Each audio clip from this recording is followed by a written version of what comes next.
नमस्कार दोस्तों, स्वागत है आपका मेकिंग करियर एज के इस संस्करण में। और हमारा हेड ऑफिस है SCF 107 Chhoti Baradari, it's Patiala. Our contact number is 9551500041। देखिए, आज हमारे उसका डे 4 है। किसका जी? डे 5 है हमारे जो चल रहे हैं 10 लेक्चर्स का हमारा जो चला हुआ है। ठीक है जी, क्या बोलते हैं उसको? हाँ जी, बिल्कुल सही। चले जी, देखिए हमारे पास जो रिसेंट में बैचेस चल रहे हैं, patwari, PSPCL, naib tehsildar, excise inspector, cooperative bank, ALM, ASSM and JE। Okay, so live recorded plus हमारे पास रिकॉर्डेड प्लस लाइव सेशन दोनों ही है। तो चलिए बढ़ते हैं डे 5 के क्वेश्चन नंबर 1 पे। Metallic hemisphere melted and recast in a shape of cone with the same base radius r as that of the hemisphere. Okay, if h is the height of the cone, then आपको relation पूछा है। चलिए पहले देखते हैं। देखिए hemisphere दिए, that ऐसे कुछ हेमिस्फीयर बनेगा। क्लियर है? अब हेमिस्फीयर की वॉल्यूम क्या होती है मेरे पास?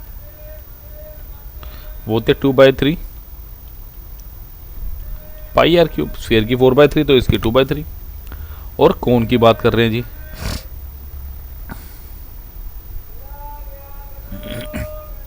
ये आ गया हमारे पास कोन। क्लियर?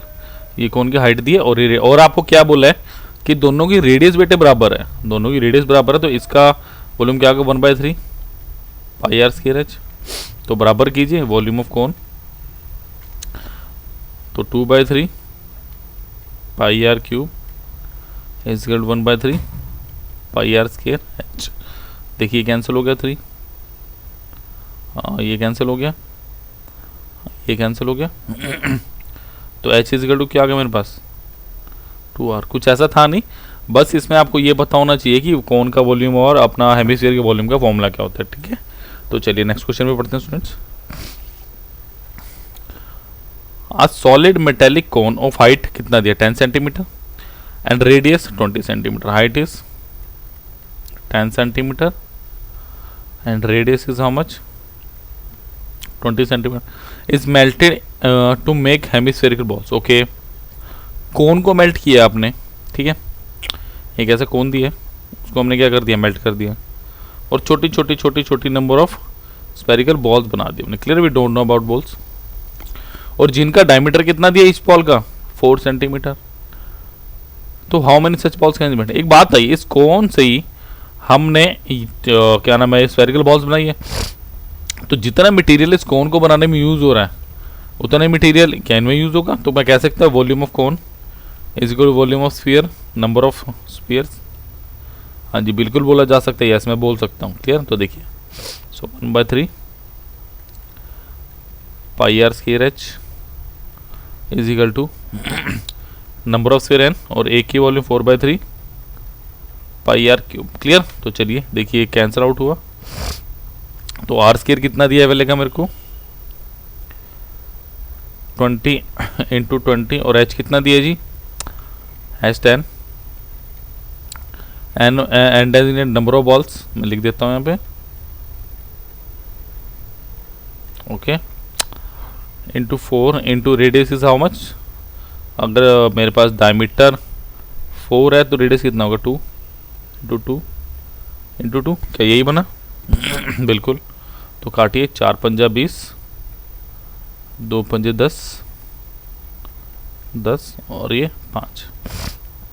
तो n क्या है मेरे पास? 5 गुना 5 गुना 5 कितनी आ गई? 125 balls. Okay, so option number D मेरा बिल्कुल सही। तो मेंसुरेशन के बहुत अच्छे अच्छे क्वेश्चन है, बहुत अच्छे कॉन्सेप्ट्स के साथ हैं, तो प्लीज़ इन्हें मिस मत कीजिएगा। चलिए क्वेश्चन नंबर 3 पे बढ़ते हैं। The diagonal of a cube is 12 centimetre and volume in centimetre cube is. अब ध्यान से सुनिए, कुछ बात बता रहा हूँ। देखिए, अगर मेरे पास 2D स्ट्रक्चर होता है, वो होता है स्क्वायर। ठीक है जी, अगर ये ए है, ये ए है, तो इसका डायमीटर क्या हो? सॉरी, डायमीटर का डायगोनल क्या होगा? √2 है। अगर मैं कहता हूँ कि मेरे पास क्यूब है, अब क्यूब का क्या होगा? स्क्वायर स्क्वायर स्क्वायर को जोड़ते रहिए, बार बार जोड़ते रहिए जब तक स्क्वायर की लेंथ नहीं आती। सो ए ए ए। तो जब इसका डायगोनल आप देखेंगे ना, तो इसका डायगोनल मैं लिख सकता हूँ, diagonal of cube is √3a। Clear? So √3a is equal to root 12। अब रूट 3 है, इसको कैसे लिख सकता हूँ, 4 इंटू 3 का रूट, तो ये कितना आ गया 2 root of 3। So root 3a is equal to 2 root of 3, तो ये काटिए, तो a यहाँ से बच्चों मेरे पास कितना आ गया, बहुत बढ़िया 2। तो अगर साइड 2 आ गई तो उसकी वॉल्यूम क्या होती है, a का क्यूब, तो ये क्या हो जाएगा 2 का क्यूब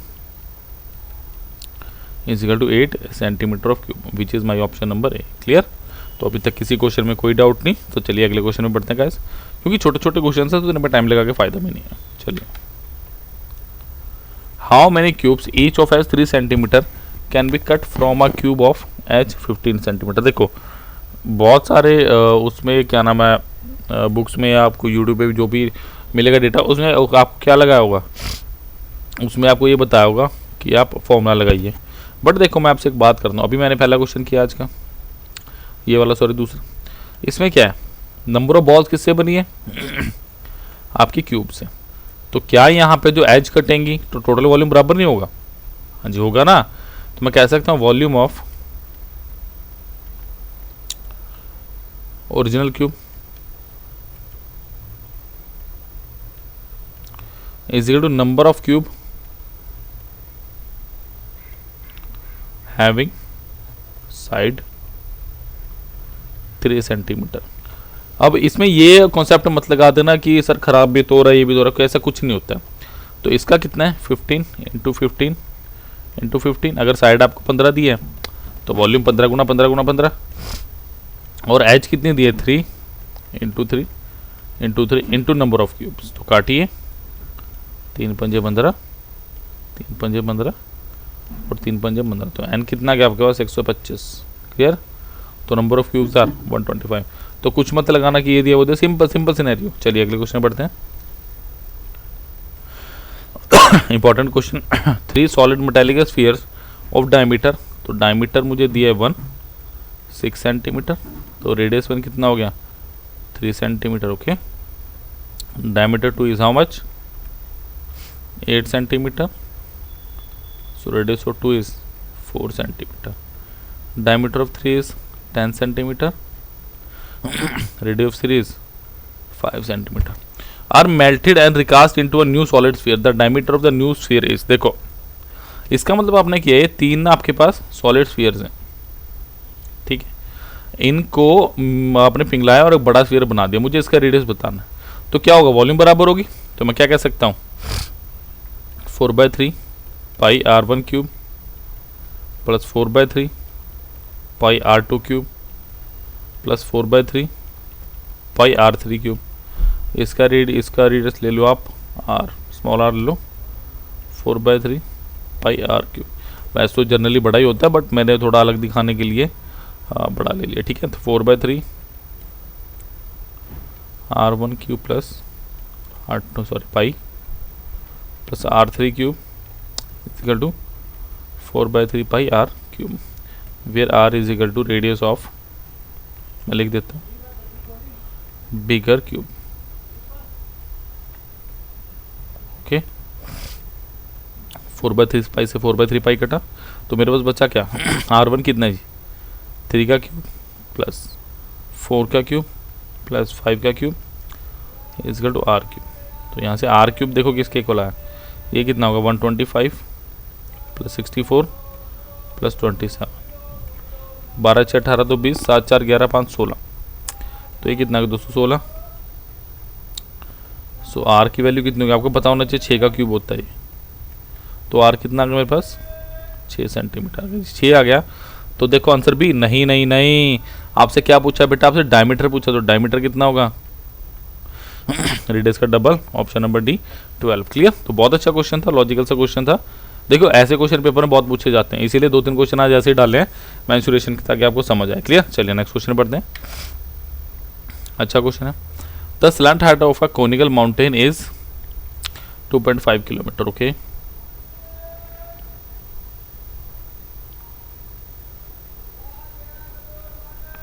क्या दिया, कोनिकल माउंटेन है 2.5 kilometre. The area of base is 1.54, तो एरिया ऑफ बेस क्या होगा 1.54 किलोमीटर स्क्वायर। क्लियर। पाई 22/7 लेना है। The height of the mountain is, देखो सबसे पहली बात, एरिया होता क्या है, पाई आर स्क्वायर। सो लिख सकते हैं pi r square is equal to 1.54, बिल्कुल। So 22/7 into r square is equal to 154 divided by 100। लिख दो, क्या दिक्कत है, तो काटिए 7 से, तो R square is equal to 7 into 7 divided by 100। ये क्या लिख सकते हो, 0.49। हाँ जी लिख सकते हो, बिल्कुल लिखा जा सकता है। सो जब आर का आर कितना निकलेगा, 0.49 का इसके अंडर रूट और 0.7। तो आपको पता लगना चाहिए किलोमीटर, सॉरी, कि भैया आपके पास 24, 7 और 25 का एक ट्रिपलेट होता है। तो आंख बंद करके क्या लगा दो, 2.4। अगर नहीं पता चल रहा तो ऐसे कर लो, एच स्क्वायर प्लस इसको एच ले लीजिए, 7 का स्क्वायर इज इक्वल टू 2.5 का स्क्वायर। तो ये कितना आएगा, H square is equal to 6.25 minus of 0.49। तो एच कितना आएगा, root of 5.76 which is equal to 2.4। तो ये कुछ लॉजिकल सी चीज़ थी जो आपको आनी चाहिए। तो ट्रिपलेट याद करना शुरू कर दो, ठीक है जी। उसके बिना पेपर में बहुत कुछ खोगे, फिर कैलकुलेशन में घुसोगे, कोई फायदा नहीं। चलिए नेक्स्ट क्वेश्चन बढ़ते हैं। चलिए क्वेश्चन नंबर 7 क्या कह रहा है, the length of a rectangular garden is 12 metre and breadth is 15 metre. Find the length of the diagonal of a square garden having the same area as that of the rectangular garden. देखिए आपको rectangular garden दिए, अब इस rectangular garden का क्या है, length दी है मुझे 12 मीटर और ब्रेड्थ दी है 5 मीटर। तो एरिया क्या लिख सकता हूँ मैं इसका, 12 गुणा 5, 60 मीटर। क्लियर। अब ये कह रहा है कि अपने पास है ना कोई यार स्क्वायर है, क्लियर, मुझे इसका डायगोनल बताना है, जबकि इसका एरिया भी कितना है, 60 सेंटीमीटर स्क्वायर या मीटर स्क्वायर, जो भी आप बोलोगे। क्लियर है। तो अगर एरिया ऐसे गिवन है तो बेटा क्या बोलोगे, अगर मैंने इसकी साइड ए मान ली, ठीक है जी, तो एरिया क्या होगा, हाँ जी सोच के बोलो, ए स्क्वायर, बिल्कुल। और वो किसके इक्वल होगा, 60। तो ए किसके इक्वल होगा, 4 गुणा 15। तो ए क्या आ गया, 2√15। हाँ जी क्लियर। अब देखिए, अब अगर मैं इसका डायगोनल निकालना चाहूँगा इस, तो वो क्या होगा, again I have to apply Pythagoras. अगर ये ए है तो ये ए है, तो ये कितना होगा, सोच के देखो, √2 है। तो अगर मुझे डायगोनल निकालना है वो क्या होगा स्टूडेंट, √2a। ये तो छोटी छोटी बातें टिप्स पे रखो, यानी 2√15 इंटू √2। तो ये कितना आ गया, 2√30 सेंटीमीटर। ऑप्शन नंबर ए, बहुत बढ़िया क्वेश्चन था, ठीक है। तो ऐसे ऐसे आसान आसान से क्वेश्चन है गाइस, तो डरना नहीं है, करना है। चलिए next question, the perimeter of rhombus is 40 centimetre and, ये बेटा बहुत इंपॉर्टेंट क्वेश्चन है, बहुत इंपॉर्टेंट क्वेश्चन है, बता रहा हूँ मैं आपको। क्लियर है। चलिए आपको क्या दिया, रोम्बस दिए, रोम्बस की सारी साइड इक्वल होती हैं। तो पेरीमीटर कितना दिया आपके पास, 40 सेंटीमीटर। तो अगर मैं साइड निकालना चाहूँ, मैंने बोला साइड ए, रोम्बस किससे बनता है, स्क्वायर से। तो ये क्या गया, 40/4 इज इक्वल टू 10 सेंटीमीटर। और रोम्बस की एक खास बात और होती है, बताता हूँ आपको मैं। Clear. If one of the diagonal is 20 centimetre long, sorry 12, अगर मैं कहता हूँ ये 12 है, ये 90 होगा, तो ये 6 होगा, 6 होगा। आपके डायगोनल बाइसेक्ट करते हैं, ठीक है। ये 6 दिए, ये 10 आ गया, ठीक है। तो अगर मैं ये बोल लूँ ए बी सी डी और ये O, in triangle A O B, in triangle A O B, अगर मैं बोलूँ कि देखो आपके पास क्या है भाई, ए ओ बी अलग से बनाते हैं इसको, ये 6 है, ये मुझे पता नहीं, और मुझे 10 दिया, और ये 90 डिग्री है। क्लियर है, रोम्बस की प्रॉपर्टी होती है। तो मैं कह सकता हूँ A O square plus O B square इसका to A B square. Clear. तो ये कितना होगा, 6 का square plus O B square इसका टू 10 का स्क्वायर। तो ओ बी स्क्वायर कितना हुआ आपके पास, 10 स्क्वायर माइनस 6 स्क्वायर, वो कितना हो, 64। और अगर ओ बी निकालना है, √64 इज इक्वल टू 8। तो ये कितना गया, 8। अगर ये 8 है तो ये भी 8 होगा। तो डी भी आपके पास क्या आ गया, 8 plus 8 is equal to 16 centimetre.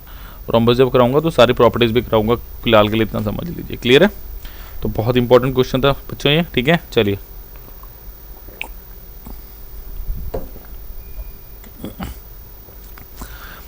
तो स्टूडेंट, पंजाब पुलिस कांस्टेबल, देखिए आपकी योग्यता क्या है, 10 से 12 साल, सॉरी +2 आपकी 10 +2 आपको चाहिए क्वालिफिकेशन, तो उम्र चाहिए 18 तो 28 साल। तो साढ़े को टारगेट बैच हैगा कि विद इन टाइम ਆਪਾਂ ਤੁਹਾਨੂੰ रिवीजन भी करानी है, ਤੁਹਾਡੇ ਟੈਸਟ भी लेने हैं, ਤੁਹਾਡੀ सारी ਆਪਾਂ चेक करनी है की गलती कर रहे हो ठीक भी करानी है। तो 28 जून तो नया बैच स्टार्ट हो रहा है जी, कितने करियर है मेकिंग करियर थे ऑनलाइन क्लासा ने, ठीक है। तो जो खुलूगा तो ऑफलाइन भी लगूंगी। 000 तो 41 साढ़ा कॉन्टैक्ट नंबर, ठीक है। तो चलते हैं अगले क्वेश्चन की तरफ। In a certain year the average monthly income of person was 3400, okay. The first 8 months of the year his average monthly income was 3160 and for the last 5 months it was 4120. his income in the 8th month of the year was, देखो सबसे पहली बात, अगर मैं लिखूं income of whole year, अगर मैं लिखूं इनकम ऑफ होल ईयर और कंप्लीट ईयर, वो कितनी होगी भाई? 3400 इंटू ऑफ 12, कैसे करोगे इसको? 3000 प्लस 400 इंटू ऑफ 12, 36,000 प्लस 12 चौके 4800, तो ये कितना हो गया आपके पास? 40,800। तो कैलकुलेशन को मुश्किल आप बनाते हैं और कोई नहीं बना रहा। क्लियर? आप देखिए अब वो क्या कह रहे हैं, फर्स्ट 8 मंथ, अब लिखते हैं यहाँ पे फर्स्ट 8 मंथ्स कितना होगा जी? 3160 इंटू ऑफ 8 से कितना होगा? 24,000 प्लस 800 प्लस 8 6 48 480, तो ये कितना होगा? 24,000 प्लस 1280 तो 25,280। हाँ जी सिंपल, ये 8 मंथ की होगी। क्लियर? अब अगर मैं बात करूं लास्ट के 5 मंथ्स की, लास्ट 5 मंथ्स वो क्या दी हुई है मेरे को? 4120 इंटू 5, तो ये कितना हो गया? 20,000 प्लस ऑफ 12 पंजे 60 600, तो ये कितना हो गया? 20,600। अगर आप टोटल इनकम देखो बेटा, अगर मैं कहता हूं टोटल इनकम वो कितनी होगी आपके पास?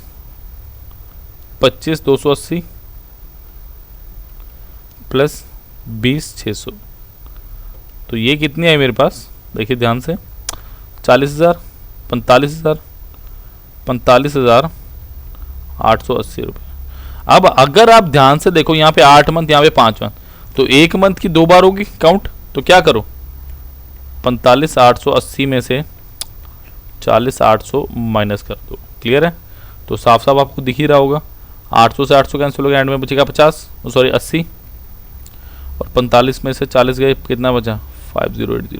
तो लग रहा था कैलकुलेटिव क्वेश्चन, बट किसी भी तरह से बच्चों में कैलकुलेटिव क्वेश्चन था ही नहीं, सिंपल।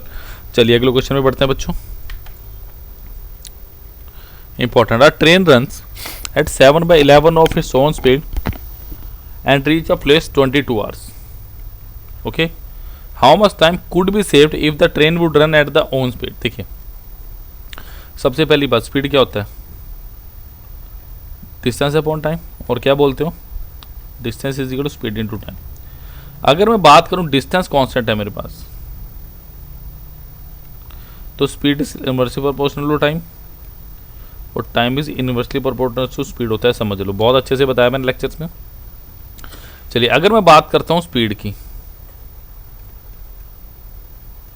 कुछ ओरिजिनल स्पीड होगी, कुछ फाइनल होगी। अगर मैंने ओरिजिनल 1 मानी तो फाइनल कितनी होगी? 7/11। इसका मतलब जो स्पीड 11 थी वो कितनी होगी? 7। अगर स्पीड ये थी, टाइम में क्या बोल सकता हूँ? 1/11 और 1/7 बोल सकता हूँ, तो 7/11। क्लियर? सो टाइम कितना आ गया मेरे पास? 7:11। तो अब ध्यान से देखो, अब वो क्या कह रहा है, इस 11 की वैल्यू कितनी दी है मुझे, 22। किससे गुना करूँ, 2 से। तो इसको भी किससे मल्टीप्लाई करो, 2 से। तो ये कितना होगा, 14। दिख ही रहा है आपको, 22 माइनस 14 कितना होता है, 8 आवर। बात खत्म। क्लियर, ठीक है जी। चलिए नेक्स्ट क्वेश्चन में पढ़ते हैं। A B and C complete costing 1800, यानी A plus B plus C को कितने पैसे मिल रहे हैं जी, 1800 डिवाइड हो रहे हैं किसी रेशो में, I don't know. A work for 6 days, okay. A काम करता है 6 दिन। अच्छा जी, बी काम करता है 4 दिन और सी काम करता है 9 days. If the daily wages are in the ratio, देखो अगर वो 6 दिन काम कर रहे हैं, एक दिन का 5 है, तो 6 दिन का कितना हुआ, 30। अगर वो 4 दिन काम कर रहे हैं, एक दिन का कितना हुआ, 6, तो ये कितना होगा, 24। एक दिन 9 दिन काम कर रहे, एक दिन का 4, तो कितना होगा, 9 चौके 36। अब यहाँ से चुपचाप ए रेशो बी रेशो सी निकालिए, 30, 24 और 36। क्या कट रहा है जी किसी से, हाँ जी बोलिए। 6 से कट रहा है तो काट दिए, 6 पंजा 30, 6 चौका 24, 6 कम से कम 36। अब अगर मैं इसको पी मानता हूँ, 6 4 10, 5 15, तो 15 पी की वैल्यू कितनी है मेरे पास, 1800। और पी की वैल्यू कितनी हुई, 1800/15। क्लियर। तो आपसे पूछ क्या रहा है वो किसकी वैल्यू पूछ रहा है आपसे, वो आपसे किसकी वैल्यू पूछ रहा है जी, ए की। तो ए कितना है, 5p, तो बस इंटू 5 कर दीजिए। 5 थी और 3 से 600, तो पी की वैल्यू कितनी है यहाँ पे, 600। तो पे को क्या मिलेगा, 600 रुपये। सिंपल, कुछ था ही नहीं क्वेश्चन में। तो कई बार टाइम एंड वर्क का क्वेश्चन ऐसे वही वर्क एंड वेजेस से था, टाइम एंड वर्क नहीं आता ये, तो बहुत अच्छे से करवाए हुए भी। तो चलिए important question, time and work का बहुत अच्छा क्वेश्चन। देखो, X does 1/4 of the job in 6 days, Y complete rest of the job in 12 days, ठीक है। Then X and Y could complete the job together in how many days. देखिए अगर मैं बात करूँ, एक्स इंटू 1/4 कितना हो गया, 6 डेज। तो एक्स कितना हुआ, 24 डेज। अब वाई का कितना, मैं 10 सेकंड देता हूँ, सोचो वाई का क्या करेंगे। अगर टोटल काम 1 है और x ने एक बार 4 कर दिया, तो कितना बचा, 3/4। तो अगर y का मैं 3/4 देखूं, कितने टाइम में कर रहा है वो, 12 डेज में। तो y कितने दिन में कर रहा है, 16 डेज में। तो अगर x करता है 24 डेज में, y करता है 16 डेज में, ज़बरदस्त इसका एलसीएम लेंगे 48।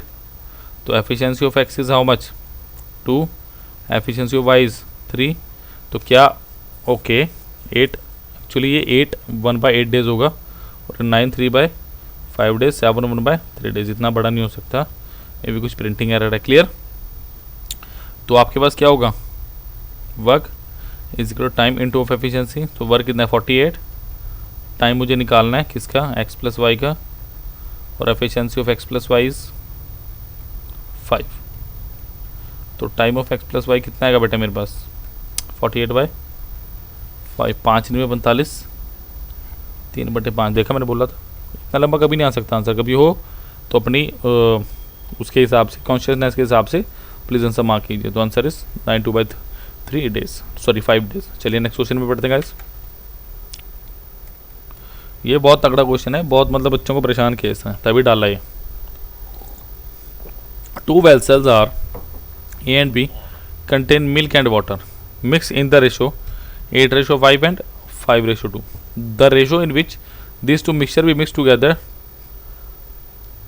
get a new mixture contain 69 3/13%। देखो सबसे पहले 69 प्लस 3/13% को तो देख लें क्या है ये क्या होगा, 69 into 13 plus 3 divided by 13 into of percentage I 1/100। जब आप इसको इससे मल्टीप्लाई करेंगे तो कितना आएगा, ये आएगा 900 बट 13 इंटू 1/100 करके देखना है जी। तो ये कितना आएगा, 9/13। इसका मतलब 13 था तो 9 आगे दून। अब देखो वेसल ए में क्या दिया हुआ, मिल्क वाटर 8:5, वेसल बी में क्या दिया होगा, मिल्क और वाटर 5:2। तो क्या मैं कह सकता हूँ टोटली 13 है, पहले भी ऐसे क्वेश्चन के टोटली 7 है, तो ये कह सकता हूँ 8 है टोटल, 13 में से क्या मिल्क, और इसमें मिल्क कितना है 5, कितने में से 7 में से, और तीसरा जो आया इनको मिक्स करके कितना 9/13, इसका मतलब ये तो है ही मिल्क। तो चलो मैं इस साइड की कैलकुलेशन थोड़ा मिटाऊंगा क्योंकि आई नीड सम स्पेस, तो प्लीज़ इसको नोट जरूर कीजिएगा, इंपॉर्टेंट है। क्लियर, चलिए बच्चों अब देखिए वो क्या कह रहे हैं, ए को मिक्स किया, एलिगेशन लगाऊंगा सीधा सीधा 5/7, और अल्टीमेटली मुझे चाहिए क्या, ये कितना है 9/13। तो देखो 13 और 7 91, तो इसको सबको 91 से मल्टीप्लाई कर दो। क्यों, अभी देख लेना खुद मैंने क्यों कहा। तो 13 7 91, 7 × 13 और 13 7 91, तो अल्टीमेटली आया कितना 56, 13 5 65 और 9 7 63, देख लो बीच में ही है। क्लियर है, तो बस माइनस कर दो, 65 में 63 माइनस करोगे 2, 63 में 56 क्या कितना बचा 7, तो आंसर इज 2:7। तो ये बहुत इंपॉर्टेंट क्वेश्चन है, बिकॉज ये जो कैलकुलेशन है ये दिमाग खराब कर दिया, हाँ ये क्या आ गया, बट ईजी है, तोड़ के करोगे तो बेटा कुछ भी मुश्किल नहीं। क्लियर है, तो चलिए अगले क्वेश्चन में बढ़ते हैं। चलिए, the ratio of income and expenditure of a person is 11:10। तो इनकम और एक्सपेंडिचर का रेशो कितना दी 11:10। If he saves 9,000 per annum, his monthly income is, देखो सबसे पहले इनकम होता क्या है, एक्सपेंडिचर प्लस सेविंग्स। तो अगर 11 मेरे पास इनकम है, 10 मेरे पास एक्सपेंडिचर है, तो सेविंग डेफिनेटली 1 होगा। अब इस 1 की वैल्यू कितनी है मुझे 9,000। क्लियर, सो ये कितना हो गया 9,000 से करो 99,000। Clear, if he saves 9,000 per month then find the monthly income. तो आ गया 99,000 आंसर। नहीं, ये किसका है 1 ईयर और 12 मंथ का है। तो 12 मंथ का अगर ये हुआ मेरे पास 99,000, तो बेटा 1 मंथ का कितना होगा 99,000 डिवाइडेड बाई 12। तो पहले 3 से काटते हैं इसको, 33 4, तो ये कितना होगा 8250, ऑप्शन नंबर डी। तो आई थिंक इस क्वेश्चन में कोई दिक्कत नहीं आनी चाहिए। क्लियर है, कोई दिक्कत नहीं आनी चाहिए इसमें। ठीक है, तो चलो अगले क्वेश्चन की तरफ बढ़ते हैं बच्चों। तो ऐसे क्वेश्चन पेपर में आया तो घबराना नहीं है। क्लियर है, चलिए अदर इंपॉर्टेंट, मैं चाहूँगा ऐसे क्वेश्चन मैं काफ़ी करवा चुका हूँ कि आप 30 सेकंड के लिए वीडियो को पॉज करें, फिर कोशिश करो करने की। ठीक है, इन सेलिंग एन आर्टिकल, या 30 सेकंड लो फिर आप करो इस क्वेश्चन को। ठीक है, पॉज क्यों करेंगे। ठीक है, चलिए मैं देता हूँ आपको 30 सेकंड्स, प्लीज कीजिए इस क्वेश्चन को।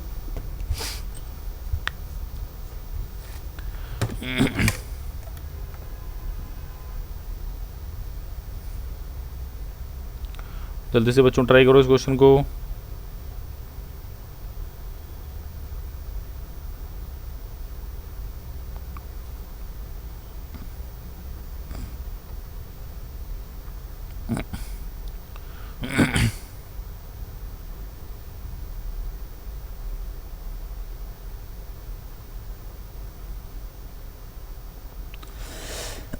चलिए दोस्तों, in selling an article for 76 rupees there is a profit of 52%। देखो मैंने पहले ही कहा है कि अगर 52% का प्रॉफिट है तो क्या बोलूंगा 152% पे बेचा होगा।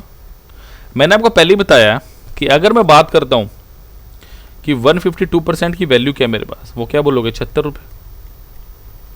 और क्या कह सकता हूं कि 76 रुपये की वैल्यू कितनी है 152%, जिसमें 52% क्या है मेरा profit.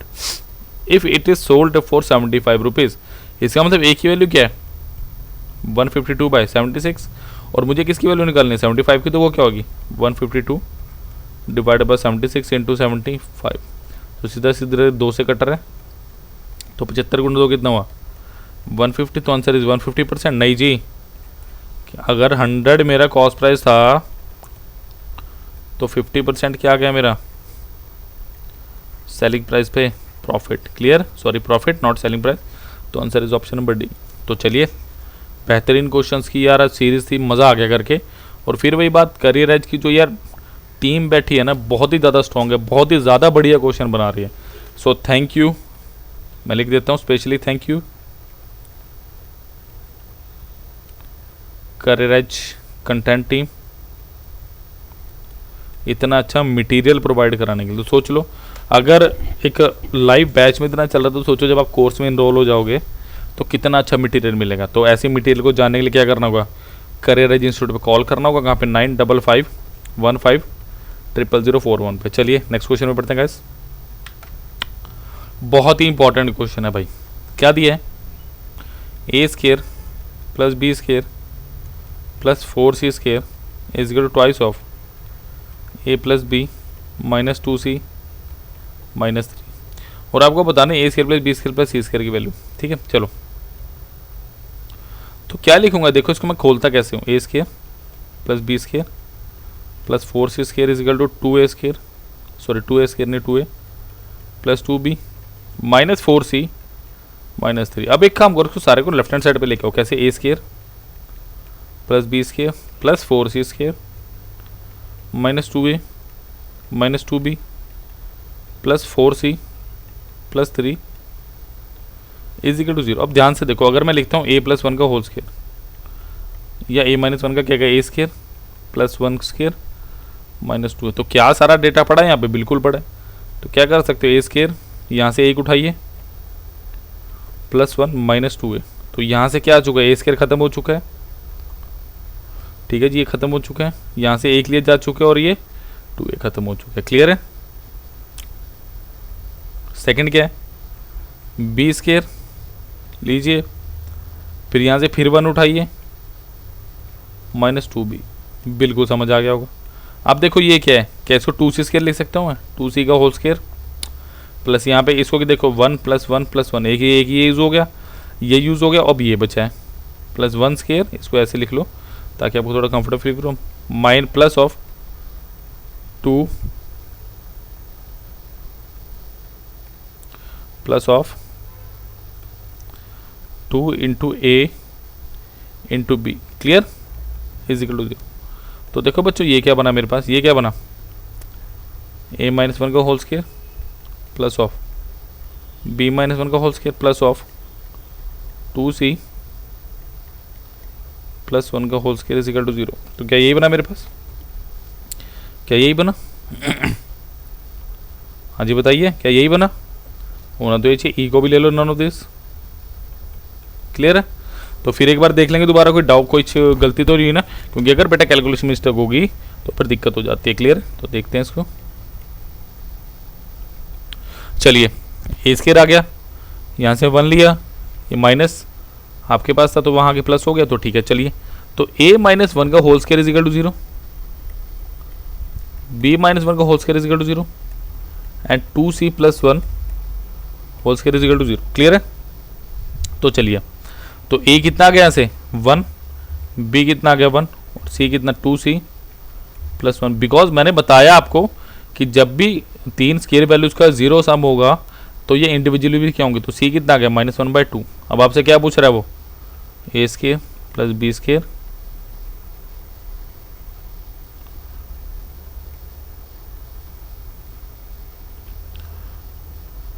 A square plus of b square plus c square. तो ए कितना 1 प्लस 1 प्लस 1/4 यानी सी, तो कितना आ गया 4 4 8 प्लस 1/4, तो 9/4, तो कितना आ गए 2 1/4। बिकॉज यहाँ पे 4 आएगा, 4 4 8 और 1 9, 9/4 इज 2 1/4, तो ऑप्शन नंबर डी। तो नन ऑफ दिस की जरूरत नहीं पड़ी। क्लियर। तो चलिए गाइस, मैंने पहले ही बताया क्रैश कोर्सेज अवेलेबल है हमारे पास, सारे पंजाब एग्जाम जो 2021 में होने वाले हैं, याद रखिए। ठीक है, तो लाइव सेशंस भी, रिकॉर्डिंग सेशंस भी मिलेंगे आपको। ठीक है जी। SCF 107 छोटी बरादरी पटियाला, और कॉन्टैक्ट नंबर इज 9555150041। क्लियर। तो प्लीज़ सोशल मीडिया हैंडल्स पे आपको हमें फॉलो करना मत भूलिए। चलिए, thank you students, thank you, और प्लीज़ अच्छे से पढ़ते रहिए यार। Thank you.